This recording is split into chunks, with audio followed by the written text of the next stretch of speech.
बेटा राम, कहिए मंत्री काका।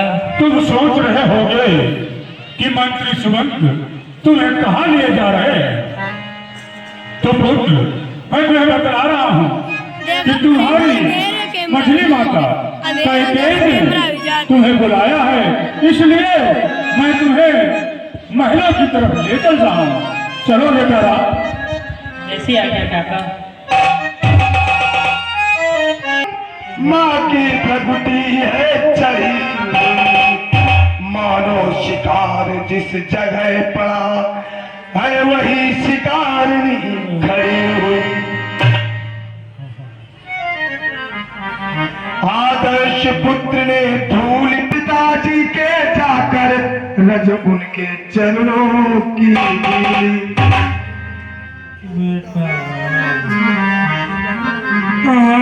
बेटा राम। मैया,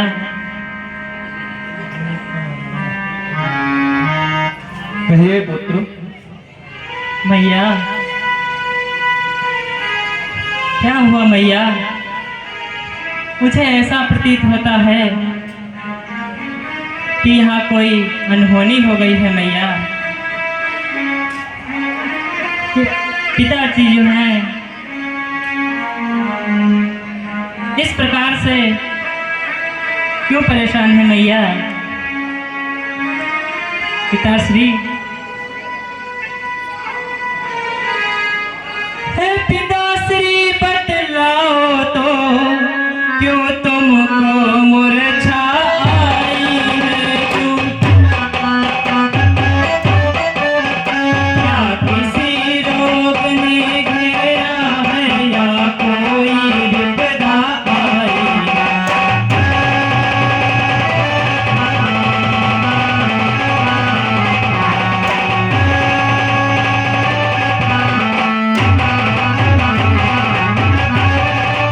मंत्री मंत्री माता माता यह ऐसे क्यों अपराए हैं?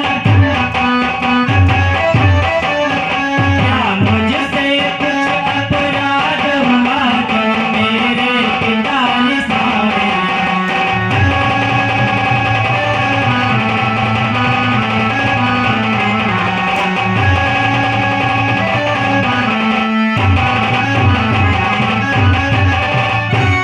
दिया के चरखी तरह ये मीठी झनकार पहुंची नप के कान में बन जीवन आधार।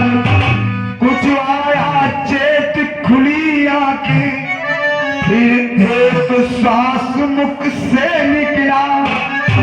धीरे धीरे वो होठ हिले, हे राम साथ मुख से।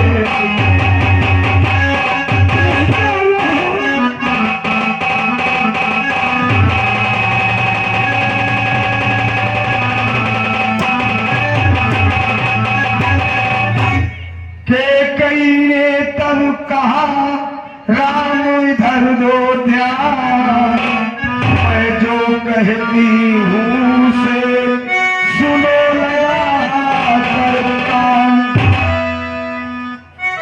अरे पुत्र राम, कहिए मैया। तुम्हें अपने पिता की इस निराशा का कारण जानना है। हाँ मैया।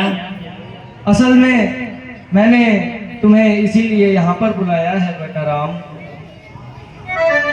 तुम बार बार हो सोच रहे किसने तुमको सताया है। इसका कारण बतलाने को मैंने ही बुलाया है।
ने जब ये सुना कंपित हुआ शरीर, वही भूमि पर गिर पड़ा वो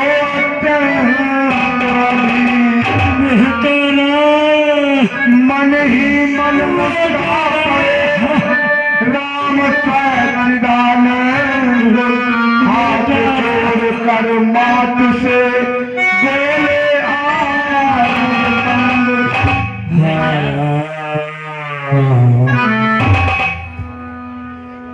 भैया, बेटे का तो ये कर्तव्य होता है भैया। वह बेटा बहुत ही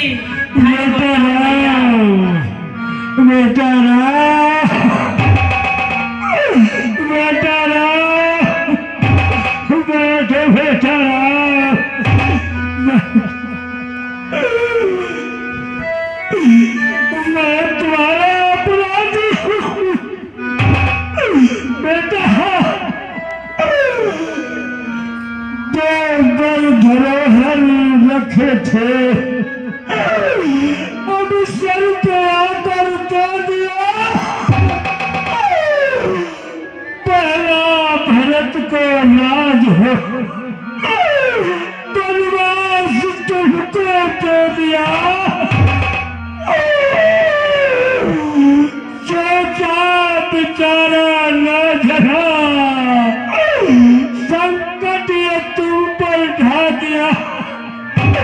और बेटे जमीन जलमिन ना दिए, मणिबिन भुजंग है दिया।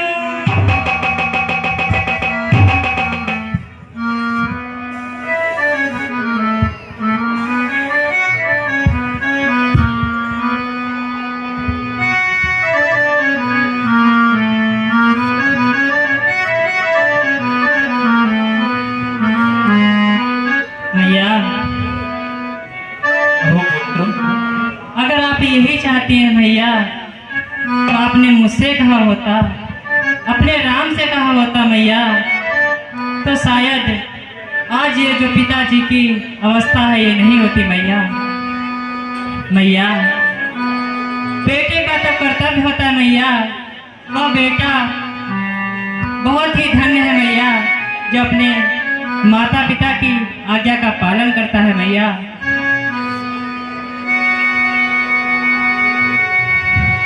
बड़भागी वह बेटा है जो पिता माँ का आज्ञाकारी है। माता यदि यही आज्ञा तो जिंदगी पवित्र हमारी।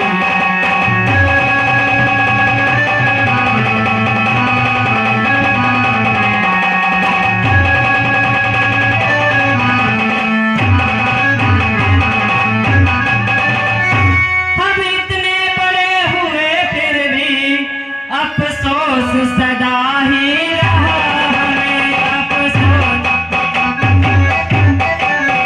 माता या पिता किसी ने भी आदेश न कोई दिया।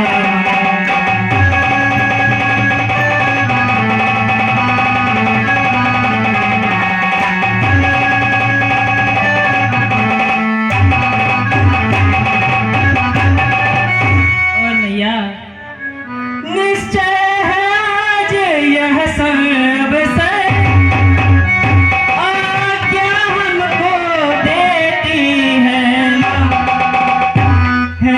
आज हमारा अहोभाग्य हमसे सेवा लेती है।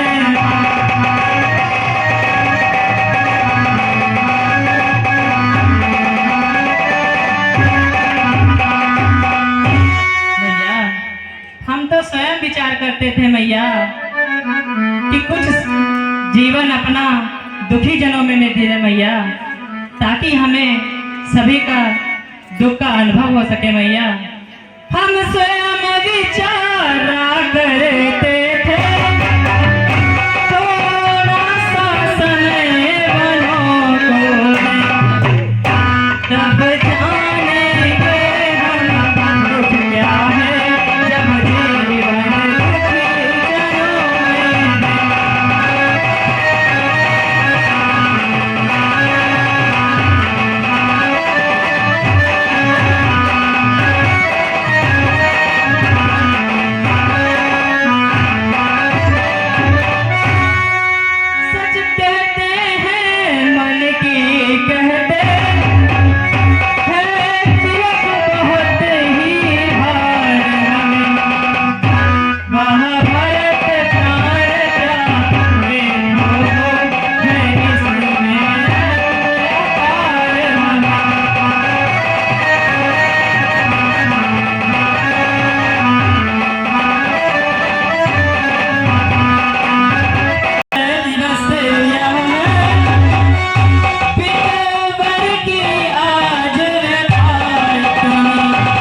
बात तो नहीं मैया, कहीं मेरी तरफ से तो नहीं पिता की जी को कोई कष्ट हुआ है मैया।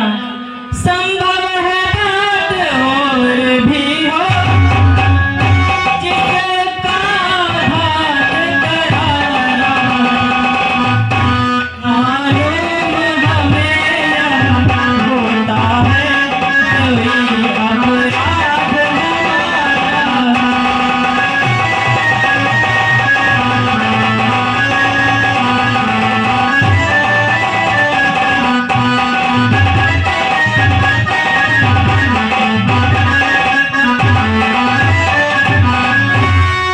इस प्रकार कहते हुए बढ़े पिता की ओर।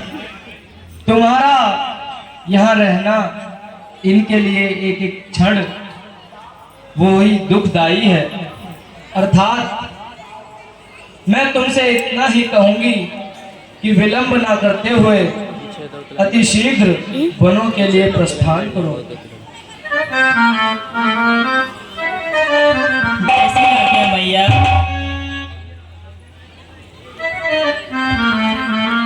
सुनेगी सुनेगी समय काल में माता के बहन हरे पिता की ओर से तभी पुत्र के ये कह उठी और सुनो हे राम, कौशल्या के भी यहाँ हो आओ। हे पुत्र राम, कहिए मैया। मैंने तुम्हें वचन को निर्वाह करने के लिए आज्ञा तो दी, लेकिन मेरी एक आज्ञा और है, अगर तुम उसका पालन कर सको। अवश्य मैया, आप आज्ञा दीजिए। है एक आज्ञा और फिर लौट यहीं पर आना, वल्कल वस्त्र मंगाती हूँ, वह पहनवरों को जाना।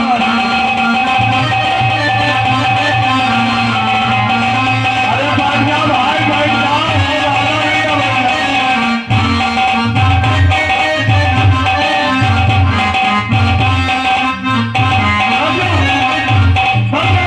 अब जाओ और शीघ्र जाओ,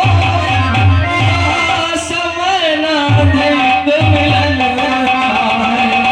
मैं आज्ञा तुमको देती हूँ, वही मनोरथ करना।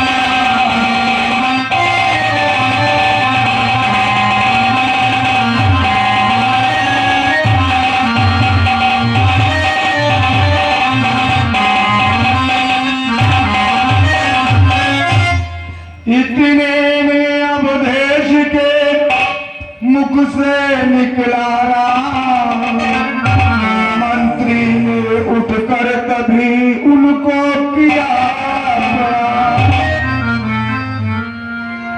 इधर मुस्करा कर चले मंद मंद सुखधाम, धन्य राम है धन्य, धन्य है